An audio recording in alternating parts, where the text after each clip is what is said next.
ಗೌರಿಹಳ್ಳಿ ಎಂಬ ಹಳ್ಳಿಯಲ್ಲಿ ರಾಮು ಎಂಬ ಕೃಷಿಕನೊಬ್ಬನಿದ್ದನು. ಅವನು ತನ್ನ ಹೆಂಡತಿ ಲಕ್ಷ್ಮಿಯೊಂದಿಗೆ ಒಂದು ಸಣ್ಣ ಗುಡಸಿನಲ್ಲಿ ವಾಸಿಸುತ್ತಿದ್ದನು. ಒಮ್ಮೆ ಹಳ್ಳಿಯಲ್ಲಿ ಭತ್ತದ ನಾಟಿ ನಡೆಯುತ್ತಿತ್ತು. ಎಲ್ಲರೂ ಬೆಳಗ್ಗೆ ತಮ್ಮ ಹೊಲಗಳ ಕಡೆಗೆ ಹೋಗಲು ಪ್ರಾರಂಭಿಸಿದರು. ನಾನು ಹೊಲಕ್ಕೆ ಹೋಗುತ್ತಿದ್ದೇನೆ, ನೀನು ಊಟವನ್ನು ಅಲ್ಲಿಗೆ ತೆಗೆದುಕೊಂಡು ಬಾ ಮತ್ತು ಜೊತೆಗೆ ಸ್ವಲ್ಪ ಮೊಸರು ಕೂಡ ತೆಗೆದುಕೊಂಡು ಬಾ. ಸರಿ ರೀ, ನೀವು ಹೋಗಿ, ನಾನು ತೆಗೆದುಕೊಂಡು ಬರುತ್ತೇನೆ.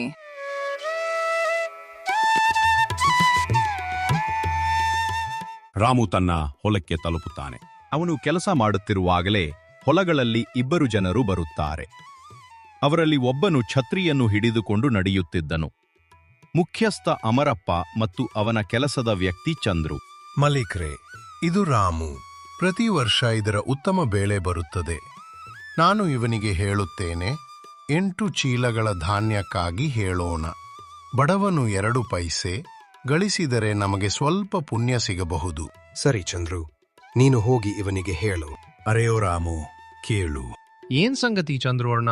ಮುಖ್ಯಸ್ಥರು ನಿನ್ನನ್ನು ಭೇಟಿಯಾಗಬೇಕೆಂದಿದ್ದಾರೆ. ನನ್ನನ್ನು ಭೇಟಿಯಾಗಬೇಕೆಂದಿದ್ದಾರೆ. ಆದರೆ ಯಾಕೆ? ಅರೆ, ಅವರು ನಿನ್ನ ಬೆಳೆಯನ್ನು ಖರೀದಿಸಬೇಕೆಂದಿದ್ದಾರೆ. ಬಾ, ಈಗ ಬೇಗ ಬಾ. ಬನ್ನಿ ರಾಮು, ಬನ್ನಿ. ಕೇಳಿದ್ದೇನೆ, ನಿನ್ನ ಬೆಳೆ ತುಂಬಾ ಉತ್ತಮವಾಗುತ್ತದೆಯಂತೆ. ಈ ಬಾರಿಯ ಬೆಳೆಯನ್ನು ನಮಗೆ ಮಾರಬೇಕೆಂದಿದ್ದೀಯಾ? ಮಾರುಕಟ್ಟೆಗಿಂತಲೂ ಉತ್ತಮ ದರ ಕೊಡುತ್ತೇನೆ. ಇದು ನಮಗೆ ಅದೃಷ್ಟದ ಸಂಗತಿ ಮಲಿಕರೆ. ಆಗಲಿ, ಸರಿ. ನಿನ್ನ ಬೆಳೆ ಸಿದ್ಧವಾದ ದಿನ ನಮಗೆ ಸುದ್ದಿ ಕಳುಹಿಸು. ನಾವು ನಮ್ಮ ಜನರನ್ನು ಕಳುಹಿಸುತ್ತೇವೆ. ಅವರು ನಿನ್ನ ಬೆಳೆಯನ್ನು ಕೊಯ್ಲುವಲ್ಲಿ ಸಹಾಯ ಮಾಡುತ್ತಾರೆ. ಆಮೇಲೆ ಹಣವನ್ನು ನಿನ್ನ ಮನೆಗೆ ಕಳುಹಿಸುತ್ತೇವೆ. ಇದರ ನಂತರ ಮುಖ್ಯಸ್ಥ ಅಲ್ಲಿಂದ ಹೊರಟು ಹೋಗುತ್ತಾನೆ.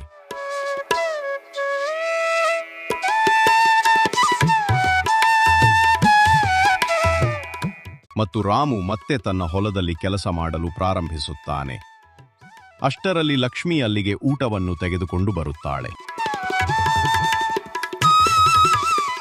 ರೀ, ಕೇಳ್ರಿ, ಬಂದು ಊಟ ಮಾಡಿ ಮತ್ತು ಮೊಸರು ಕೂಡ ತಂದಿದ್ದೇನೆ, ಇದು ತೆಗೆದುಕೊಳ್ಳಿ. ಇದರ ನಂತರ ರಾಮು ಲಕ್ಷ್ಮಿಯ ಬಳಿ ತಲುಪುತ್ತಾನೆ. ಕೊಡು ಲಕ್ಷ್ಮಿ, ತುಂಬಾ ಹಸಿವಾಗಿದೆ. ಲಕ್ಷ್ಮಿ, ಇಂದು ಹೊಲಗಳಲ್ಲಿ ಮುಖ್ಯಸ್ಥರು ಬಂದಿದ್ದರು.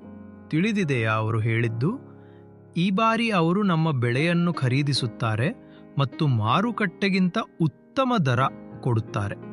ಏನೋ ಹೇಳಿದರು ಸ್ವಾಮಿ, ಇದು ತುಂಬಾ ಉತ್ತಮ ಸಂಗತಿ. ಇದೆಲ್ಲ ದೇವರ ಕೃಪೆಯಿಂದ ಆಯಿತು. ಅಯ್ಯೋ, ನಾನು ಹೇಳುತ್ತಿದ್ದೆಯಲ್ಲವೇ, ಒಂದು ದಿನ ಎಲ್ಲ ಸರಿಯಾಗುತ್ತದೆ. ಹೌದು ಲಕ್ಷ್ಮಿ, ದೇವರ ಕೃಪೆ ಯಾವಾಗ್ಲೂ ನಮ್ಮ ಮೇಲೆ ಹೀಗೆ ಇರಲಿ. ಆಮೇಲೆ ಇಬ್ಬರು ಜೊತೆಯಲ್ಲಿ ಕುಳಿತು ಹೊಲಗಳಲ್ಲಿಯೇ ಊಟ ಮಾಡುತ್ತಾರೆ. ಬೆಳಗ್ಗೆಯಿಂದ ಮಧ್ಯಾಹ್ನದವರೆಗೆ ಕೆಲಸ ಮಾಡಿದ ನಂತರ ರಾಮು ಮನೆಗೆ ಬರುತ್ತಾನೆ.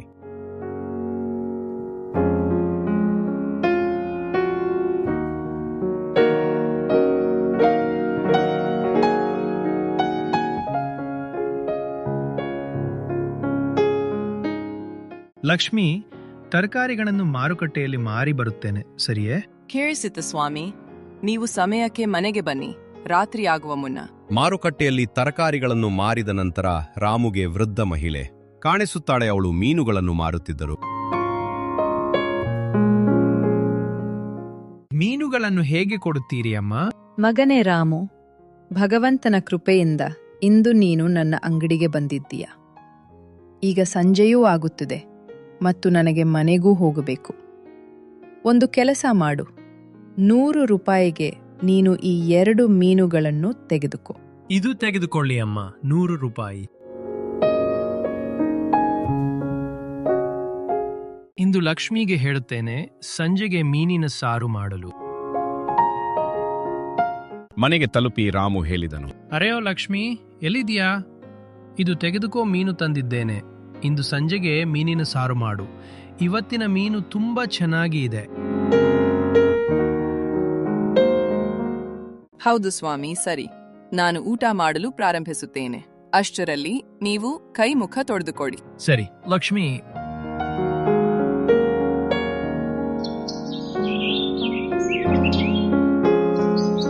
ಈ ರೀತಿ ಹಲವು ತಿಂಗಳುಗಳು ಕಳೆದವು ಮತ್ತು ರಾಮನ ಹೊಲಗಳಲ್ಲಿ ಚಿನ್ನದಂತಹ ಬೆಳೆ ಬೆಳೆಯಿತು. ಲಕ್ಷ್ಮಿ, ನಾನು ಹೊಲಕ್ಕೆ ಹೋಗುತ್ತಿದ್ದೇನೆ. ಮುಖ್ಯಸ್ಥರ ಜನರು ಹೊಲಕ್ಕೆ ಬರುತ್ತಾರೆ. ರಾಮು ಹೊಲಕ್ಕೆ ಹೋದನು. ಬಾ ರಾಮು, ಸಿದ್ಧನಾಗು ಈಗ. ತುಂಬಾ ಕೆಲಸ ಮಾಡಬೇಕು ಇಂದು.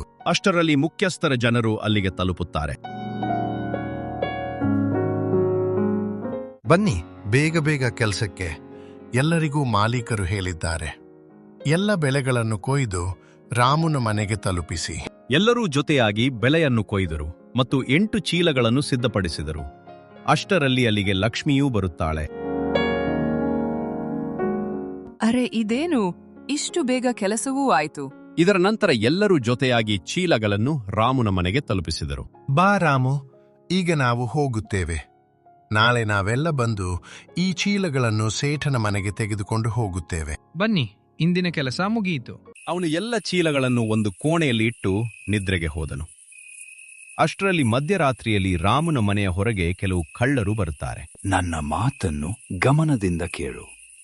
ನಾವು ಪೂರ್ತಿ ಕೆಲಸ ಮಾಡಿ ಮರಳಬೇಕು. ಖಾಲಿ ಕೈಯಲ್ಲಿ ಮರಳಿದರೆ ಸರದಾರ ನಮ್ಮನ್ನು ಬಿಡುವುದಿಲ್ಲ. ಆ ಕಳ್ಳರು ನಿಧಾನವಾಗಿ ರಾಮುನ ಮನೆಯಿಂದ ಎಲ್ಲ ಚೀಲಗಳನ್ನು ಕದ್ದುಕೊಂಡು ಹೋದರು. ಮರುದಿನ ಬೆಳಗ್ಗೆ ಲಕ್ಷ್ಮಿ ಧಾನ್ಯಗಳನ್ನು ನೋಡಲು ಹೋದಾಗ ಕಳ್ಳತನವಾಗಿರದ ನೋಡಿ ಲಕ್ಷ್ಮಿ ಆತಂಕದಿಂದ ರಾಮು ಬಳಿ ಬರ್ತಾಳೆ. ರೀ, ಬೇಗ ಎದ್ದೇಳಿ, ಬೇಗ ಎದ್ದೇಳಿ, ನೋಡಿ ಏನಾಯ್ತು. ಅರೆ ಲಕ್ಷ್ಮಿ, ಏನಾಯ್ತು? ಏನಾಯ್ತು? ನೀನಿಷ್ಟು ಜೋರಾಗಿ ಕಿರುಚುತ್ತಿರೋದು? ಮನೆಯಿಂದ ಎಲ್ಲ ಧಾನ್ಯಗಳ ಚೀಲಗಳು ಕಳ್ಳತನ ಆಗಿದೆ. ಏನು? ಹೇಗ್ ಸಾಧ್ಯ? ಎದ್ದು ನೀವೇ ನೋಡಿ.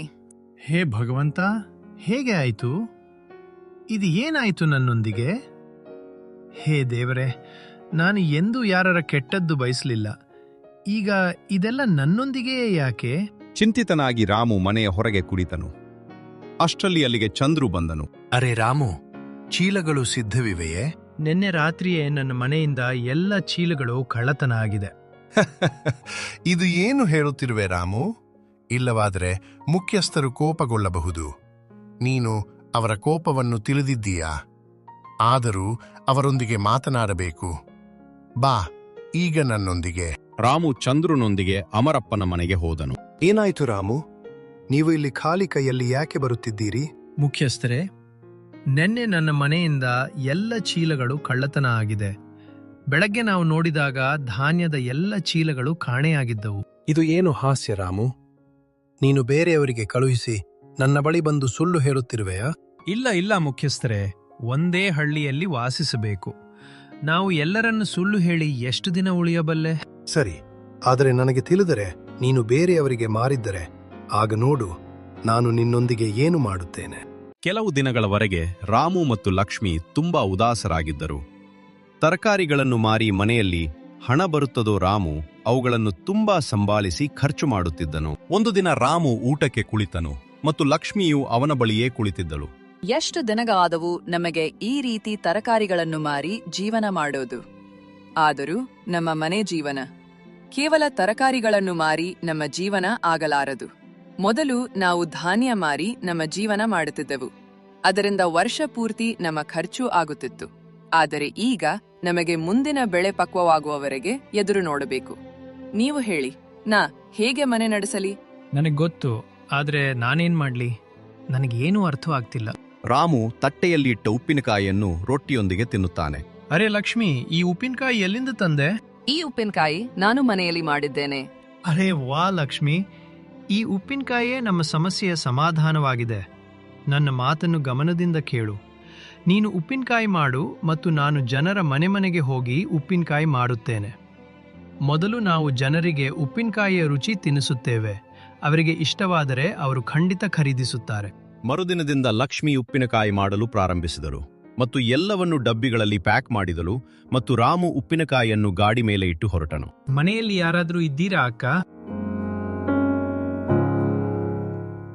ಅರೆ ರಾಮು ಅಣ್ಣ, ನೀವು ಬೆಳಗ್ಗೆ ಇಲ್ಲಿಗೆ ಹೇಗೆ ಬಂದಿರಿ? ಉಪ್ಪಿನಕಾಯಿ ಮಾರುವ ಕೆಲಸ ಪ್ರಾರಂಭಿಸಿದ್ದೇನಕ್ಕ. ಅದಕ್ಕೆ ಮನೆ ಮನೆಗೆ ಹೋಗಿ ಉಪ್ಪಿನಕಾಯಿ ಮಾರುತ್ತಿದ್ದೇನೆ. ಒಂದು ಡಬ್ಬಿಗೆ 100 ರೂಪಾಯಿ ಮಾತ್ರ. ಆ ಮಹಿಳೆ ಉಪ್ಪಿನಕಾಯಿ ರುಚಿ ನೋಡಿದಳು. ಆಗ ಅದು ಅವಳಿಗೆ ತುಂಬಾ ಇಷ್ಟವಾಯಿತು. ನಿಜವಾಗಿ ರಾಮು ಅಣ್ಣ, ಈ ಉಪ್ಪಿನಕಾಯಿ ತುಂಬಾ ರುಚಿಕರವಾಗಿದೆ. ನನಗೆ ಒಂದು ಡಬ್ಬಿ ಕೊಡಿ. ಇದು ತೆಗೆದುಕೊಳ್ಳಿ ಅಣ್ಣ, ನಿಮ್ಮ 100 ರೂಪಾಯಿ. ಹೋಗುತ್ತೇನೆ ಅಕ್ಕ. ಹಣ ತೆಗೆದುಕೊಂಡು ರಾಮು ಮುಂದೆ ಹೋದನು. ಅರೆ ರಾಮು, ನೀನೆಲ್ಲಿಗೆ? ಹೇಗಿದ್ಯಾ? ಆ ಕಳ್ಳತನದ ಬಗ್ಗೆ ಕೇಳಿ ತುಂಬಾ ಬೇಸರವಾಯ್ತಣ್ಣ. ಈಗ ಏನು ಮಾಡಬಹುದು? ಸರಿ, ಹೋಗ್ಲಿ ಬಿಡು ಅಣ್ಣ. ಈಗ ನೀನು ಉಪ್ಪಿನಕಾಯಿ ಖರೀದಿಸ್ತೀಯಾ? ಹೌದು, ಯಾಕೆ? ನಾನು ಉಪ್ಪಿನಕಾಯಿ ಮಾರಲು ಪ್ರಾರಂಭಿಸಿದ್ದೇನೆ. ಅರೆ ವಾ ರಾಮು, ಯಾರ್ ಮಾರಿದ್ದಿದು? ಲಕ್ಷ್ಮಿ ಮಾಡಿದ್ದು. ಹೇಳು, ತುಂಬಾ ಉತ್ತಮ ಉಪ್ಪಿನಕಾಯಿ ಮಾಡುತ್ತಾಳೆಂದು. ಹೇಳು ಅಣ್ಣ, ಖರೀದಿಸ್ತೀಯಾ? ಹೌದಣ್ಣ, ಒಂದ್ ಕೆಲ್ಸ ಮಾಡು, ನನಗೆ 2 ಡಬ್ಬಿ ಕೊಡು, ಬೇರೆಯವರಿಂದಲೂ ಖರೀದಿಸ್ತೇನೆ. ಯಾಕೆ ನಿನ್ನಿಂದಲಿಂದಲೇ ಖರೀದಿಸಬಾರ್ದು? ಅಣ್ಣ, 2 ಡಬ್ಬಿಗೆ 200 ರೂಪಾಯಿ ಆಯ್ತು. ಆಯ್ತಣ್ಣ, ಇದು ತೆಗೆದುಕೋ. ಅವನಿಗೆ 2 ಡಬ್ಬಿ ಕೊಟ್ಟು ರಾಮು ಮುಂದೆ ಹೋದನು. ಪೂರ್ತಿ ದಿನ ರಾಮು ಗಾಡಿಯಲ್ಲಿ ಉಪ್ಪಿನಕಾಯಿ ಮಾರಿದನು. ಲಕ್ಷ್ಮಿ, ಅರೆ ಓ ಲಕ್ಷ್ಮಿ, ಎಲ್ಲಿದ್ದೀಯಾ ಅದೃಷ್ಟಶಾಲಿಯೇ? ಸ್ವಲ್ಪ ಇಲ್ಲಿಗೆ ಬಾ. ಏನಾಯ್ತು ಸ್ವಾಮಿ? ಉಪ್ಪಿನಕಾಯಿ ಮಾರಾಯ್ತೋ ಇಲ್ವೋ? ಅರೆ ಲಕ್ಷ್ಮಿ, ನಮ್ದು ಅದೃಷ್ಟ, ಎಲ್ಲ ಮಾರಾಯ್ತು. 1 ಡಬ್ಬ ಕೂಡ ಮರಳಲಿಲ್ಲ. ನೀವು ನಿಜ ಹೇಳುತ್ತಿದ್ದೀರಾ? ಇದು ತುಂಬಾ ಉತ್ತಮ ಸಂಗತಿ. ಈಗ ನೀನು ಹೀಗೆಯೇ ಉಪ್ಪಿನಕಾಯಿ ಮಾಡುತ್ತಿರು ಮತ್ತು ನಾನು ಮನೆ ಮನೆಗೆ ಹೋಗಿ ಮಾರುತ್ತಿರುತ್ತೇನೆ. ಹೌದು ಸ್ವಾಮಿ, ನೀವು ಸರಿ ಹೇಳುತ್ತಿದ್ದೀರಿ. ನಾನು ಹೇಳುತ್ತೇನೆ, ನೀವು ಬೇರೆ ಹಳ್ಳಿಗಳಲ್ಲಿ ಕೂಡ ಉಪ್ಪಿನಕಾಯಿ ಮಾರಿ. ನೀವು ಎಷ್ಟು ಹೆಚ್ಚು ಉಪ್ಪಿನಕಾಯಿ ಮಾರುತ್ತೀರೋ ಅಷ್ಟು ನಮ್ಮ ಲಾಭವಲ್ಲವೇ? ಸರಿ ಹೇಳಿದೆ, ನಾನು ಹಾಗೆ ಮಾಡುತ್ತೇನೆ. ಈಗ ನಾಳೆಯಿಂದನೆಯಿಂದ ನೀನು ಇನ್ನೂ ಹೆಚ್ಚು ಉಪ್ಪಿನಕಾಯಿ ಮಾಡು. ಹೌದು ಸ್ವಾಮಿ, ನೀವು 1 ವಾರ ನಿಲ್ಲಿ. 1 ವಾರದಲ್ಲಿ ತುಂಬಾ ಉಪ್ಪಿನಕಾಯಿ ಮಾಡಿ ಸಿದ್ಧಪಡಿಸುತ್ತೇನೆ. ನಂತರ ನೀವು ಮಾರಲು ಹೋಗಿ, ಏಕೆಂದರೆ ಉಪ್ಪಿನಕಾಯಿ ಮಾಡಲು ಸಮಯ ತೆಗೆದುಕೊಳ್ಳುತ್ತದೆಯಲ್ಲವೇ? ಲಕ್ಷ್ಮಿ ಉಪ್ಪಿನಕಾಯಿ ಮಾಡಲು ಪ್ರಾರಂಭಿಸಿದಳು ಮತ್ತು ರಾಮು ಮಾರುಕಟ್ಟೆಯಲ್ಲಿ ತರಕಾರಿಗಳನ್ನು ಮಾರುತ್ತಿದ್ದನು. ಕೆಲವು ದಿನಗಳಲ್ಲಿ ಉಪ್ಪಿನಕಾಯಿ ಸಿದ್ಧವಾಯಿತು ಮತ್ತು ರಾಮು ಮತ್ತೆ ಅವುಗಳನ್ನು ಮಾರಲು ಪ್ರಾರಂಭಿಸಿದನು. ಈಗ ರಾಮು ದೂರ ದೂರದ ಹಳ್ಳಿಗಳಿಗೆ ಹೋಗಿ ಉಪ್ಪಿನಕಾಯಿ ಮಾರುತ್ತಿದ್ದನು. ಈಗ ನಿಧಾನವಾಗಿ ಲಕ್ಷ್ಮಿಯ ಮಾಡಿದ ಉಪ್ಪಿನಕಾಯಿ ಎಲ್ಲ ಕಡೆ ಜನಪ್ರಿಯವಾಯಿತು. ಈಗ ರಾಮು ತನ್ನ ಉಪ್ಪಿನಕಾಯಿಯ ಅಂಗಡಿಯನ್ನು ತೆರೆದನು. ಈಗ ಯಾರಿಗಾದರೂ ಉಪ್ಪಿನಕಾಯಿ ಖರೀದಿಸಬೇಕಿದ್ದರೆ ಅವರು ರಾಮುನ ಅಂಗಡಿಗೆಯೇ ಹೋಗುತ್ತಿದ್ದರು. ಒಂದು ದಿನ ಅಲ್ಲಿಂದ ಹಾದು ಹೋಗುತ್ತಾ ಮುಖ್ಯಸ್ಥನ ದೃಷ್ಟಿ ರಾಮುನ ಅಂಗಡಿಯ ಮೇಲೆ ಬಿತ್ತು. ಏನ್ ಸಂಗತಿ ರಾಮು, ನೀನು ನಿನ್ನ ಅಂಗಡಿ ತೆರೆದೆ. ಸ್ವಲ್ಪ ನಿನ್ನ ಉಪ್ಪಿನಕಾಯಿ ರುಚಿ ತೋರಿಸು. ನಾನು ಕೇಳಿದ್ದೇನೆ, ನಿನ್ನ ಉಪ್ಪಿನಕಾಯಿ ಜನರಿಗೆ ತುಂಬಾ ಇಷ್ಟವಾಗುತ್ತಿದೆಯಂತೆ. ಇದು ಎಲ್ಲರ ಪ್ರೀತಿ ಮುಖ್ಯಸ್ಥರೇ. ಇದು ತೆಗೆದುಕೊಳ್ಳಿ, ನೀವು ಕೂಡ ರುಚಿ ನೋಡಿ. ಅರೆ ವಾ ರಾಮು, ಇದು ತುಂಬಾ ಉತ್ತಮ ಉಪ್ಪಿನಕಾಯಿ. ನನ್ನ ಮನೆಗೆ 30 ಕಿಲೋ ಉಪ್ಪಿನಕಾಯಿ ಕಳುಹಿಸು. ನಾನು ನನ್ನ ಜನರನ್ನು ನಿನ್ನ ಮನೆಗೆ ಕಳುಹಿಸುತ್ತೇನೆ. ಅವರು ಹೋಗಿ ಉಪ್ಪಿನಕಾಯಿ ತೆಗೆದುಕೊಂಡು ಬರುತ್ತಾರೆ ಮತ್ತು ನಿನ್ನ ಹಣವನ್ನು ಕೂಡ ಕೊಡುತ್ತಾರೆ. ತುಂಬಾ ಸಂತೋಷ ಮುಖ್ಯಸ್ಥರೇ. ಕೆಲವು ದಿನಗಳು ಹೀಗೆಯೇ ಕಳೆದವು. ಒಂದು ರಾತ್ರಿ ರಾಮು ಮತ್ತು ಲಕ್ಷ್ಮಿ ಮುಖ್ಯಸ್ಥನ ಜನರ ಎದುರು ನೋಡುತ್ತಿದ್ದರು. ಅಯ್ಯೋ, ನನಗೆ ತೋರುತ್ತದೆ ಇಂದು ಯಾರೂ ಬರುವುದಿಲ್ಲ. ನಾವು ಹೋಗಿ ಮಲಗೋಣ. ನೀನ್ ಸರಿ ಹೇಳ್ತಿರುವೆ ಲಕ್ಷ್ಮಿ, ನಾವು ಹೋಗಿ ಮಲಗೋಣ.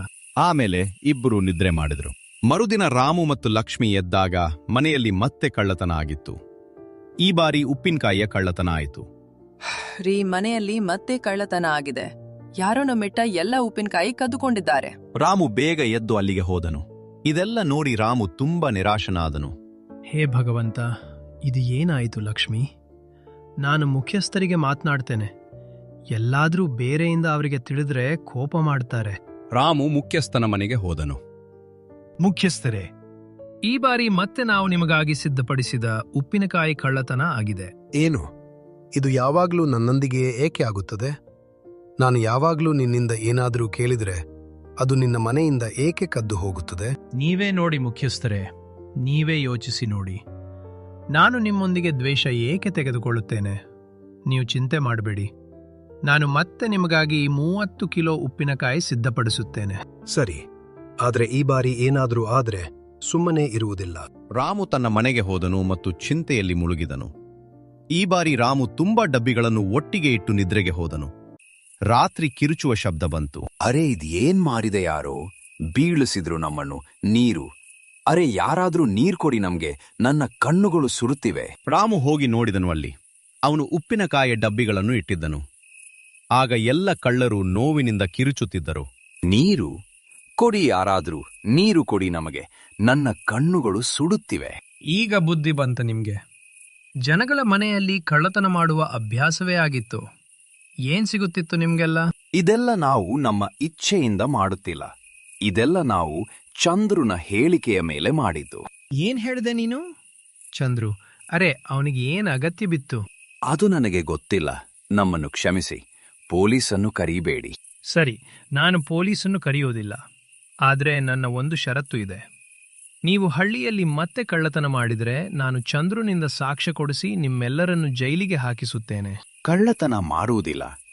ರಾಮು ಅಣ್ಣ, ನಮ್ಮನ್ನು ಕ್ಷಮಿಸಿ. ಆಮೇಲೆ ಎಲ್ಲ ಕಳ್ಳರು ಹೋದ್ರು. ಮರುದಿನ ರಾಮು ಮುಖ್ಯಸ್ಥರ ಮನೆಗೆ ಹೋಗಿ ರಾತ್ರಿಯ ಎಲ್ಲ ಕಥೆಯನ್ನು ಹೇಳಿದನು. ಮುಖ್ಯಸ್ಥರೇ, ಈ ಎಲ್ಲ ಕಳ್ಳತನಗಳನ್ನು ಚಂದ್ರು ಮಾಡಿಸಿದ್ದು. ನೀನು ಇಷ್ಟು ನಂಬಿಕೆಯಿಂದ ಹೇಗೆ ಹೇರುತ್ತೀಯ ಇದೆಲ್ಲ ಚಂದ್ರುನ ಕೆಲಸವೆಂದು? ನಿನ್ನೆ ರಾತ್ರಿ ನಾನು ಕಳ್ಳರನ್ನು ಹಿಡಿಯಲು ಒಂದು ಬಲೆ ಹಾಕಿದ್ದೆ. ಎಲ್ಲ ಉಪ್ಪಿನಕಾಯಿಯನ್ನು ಒಂದು ಕೋಣೆಯಲ್ಲಿ ಇಟ್ಟು ಬಾಗಿಲು ಮುಚ್ಚಿದ್ದೆ ಮತ್ತು ಬಾಗಿಲಿನ ಮೇಲೆ ಮೆಣಸಿನ ಪುಡಿ ಇಟ್ಟಿದ್ದೆ. ಕಳ್ಳರು ಬಾಗಿಲು ತೆರೆದಂತೆಯೇ ಆ ಮೆಣಸಿನ ಪುಡಿ ಅವರ ಮೇಲೆ ಬಿದ್ದಿತು ಮತ್ತು ಅವರು ನೀರು ಕಿರುಚಲು ಪ್ರಾರಂಭಿಸಿದರು. ನಾನು ಅವರ ಬಳಿ ಹೋದೆ. ಆಗ ಅವರು ಎಲ್ಲ ಸತ್ಯವನ್ನು ನನ್ನ ಮುಂದೆ ಹೇಳಿದರು. ಮುಖ್ಯಸ್ಥನ ಜನರು ಚಂದ್ರುನನ್ನು ಹಿಡಿದು ತಂದರು. ನನ್ನನ್ನು ಕ್ಷಮಿಸಿ ಮುಖ್ಯಸ್ಥರೇ. ನಾನು ಇಷ್ಟು ವರ್ಷಗಳಿಂದ ನಿಮಗಾಗಿ ಕೆಲಸ ಮಾಡುತ್ತಿದ್ದೇನೆ. ಸ್ವಲ್ಪ ದಯಮಾಡಿ ಕ್ಷಮಿಸಿ ಮುಖ್ಯಸ್ಥರೇ. ನನ್ನೊಂದಿಗೆ ನೀನು ಏನು ಮಾಡಿದೆಯೋ ಅದು ಮಾಡಿದೆ, ಆದರೆ ತಪ್ಪು. ನೀನು ರಾಮನೊಂದಿಗೆಯೂ ಮಾಡಿದೆ. ಆದರೆ ನನಗೆ ಒಂದು ಸಂಗತಿ ಅರ್ಥವಾಗುತ್ತಿಲ್ಲ. ನೀನು ಇದೆಲ್ಲ ಏಕೆ ಮಾಡುತ್ತಿದ್ದೆ? ನಾನು ಎಂದೂ ನಿನಗೆ ಯಾವ ಸಾಮಾನಿನ ಕೊರತೆಯನ್ನು ಮಾಡಲಿಲ್ಲ. ಆಗ ನೀನು ಹೀಗೆ ಏಕೆ ಮಾಡಿದೆ? ನೀನೇ ನನ್ನ ಅತ್ಯಂತ ವಿಶೇಷ ವ್ಯಕ್ತಿ ಅಂದುಕೊಂಡಿದ್ದೆ. ಮುಖ್ಯಸ್ಥರೇ, ನೀವು ಸರಿ ಹೇಳಿದಿರಿ. ನೀವು ಎಂದೂ ಕೊರತೆ ಬಿಡಲಿಲ್ಲ. ಆದರೆ ನನ್ನ ಮನಸ್ಸು ಯಾವಾಗಲೂ ಭಯಪಡುತ್ತಿತ್ತು. ಒಂದು ದಿನ ನೀವು ನನ್ನನ್ನು ಹೊರಹಾಕಿದರೆ ಅಥವಾ ನನ್ನ ನಂಬಿಕೆ ತೆಗೆದರೆ ನಾನು ಏನು ಮಾಡುತ್ತೇನೆಂದು. ಅದಕ್ಕೆ ನಾನು ಮೊದಲೇ ಸಾಮಾನುಗಳನ್ನು ಕಳ್ಳತನ ಮಾಡಿಸುತ್ತಿದ್ದೆ. ಇದರಿಂದ ನಾನು ಸ್ವಯಂ ನಿಲ್ಲಬಲ್ಲೆ. ತಪ್ಪು ಮಾಡಿದೆ ಮುಖ್ಯಸ್ಥರೇ, ಆದರೆ ಭಯದಿಂದ ಮಾಡಿದೆ. ನನ್ನನ್ನು ಕ್ಷಮಿಸಿ ರಾಮು ಅಣ್ಣ. ಅಷ್ಟರಲ್ಲಿ ಪೊಲೀಸರು ಬಂದು ಚಂದ್ರುನನ್ನು ಅರೆಸ್ಟ್ ಮಾಡಿ ತಮ್ಮೊಂದಿಗೆ ಕರೆದುಕೊಂಡು ಹೋದರು. ಆಮೇಲೆ ರಾಮು ತನ್ನ ಮನೆಗೆ ಮರಳಿದನು ಮತ್ತು ಇದರ ನಂತರ ಅವನ ಮನೆಯಲ್ಲಿ ಎಂದೂ ಯಾವ ಕಳ್ಳತನ ಆಗಲಿಲ್ಲ ಮತ್ತು ರಾಮುನ ಕೆಲಸವು ಉತ್ತಮವಾಗಿ ನಡೆಯಲು ಪ್ರಾರಂಭಿಸಿತು. ಹಲವು ಬಾರಿ ಜನರು ಭದ್ರತೆ ಅಥವಾ ನಂಬಿಕೆಯ ಕೊರತೆಯಿಂದ ತಪ್ಪು ದಾರಿ ಆಯ್ಕೆ ಮಾಡುತ್ತಾರೆ. ಈ ಕಥೆಯು ಅದನ್ನೇ ಹೇಳುತ್ತದೆ. ನಂಬಿಕೆಯ ದಾರಿ ಎರಡು ಕಡೆಯಿಂದಲೂ ಬಲವಾಗಿರಬೇಕು.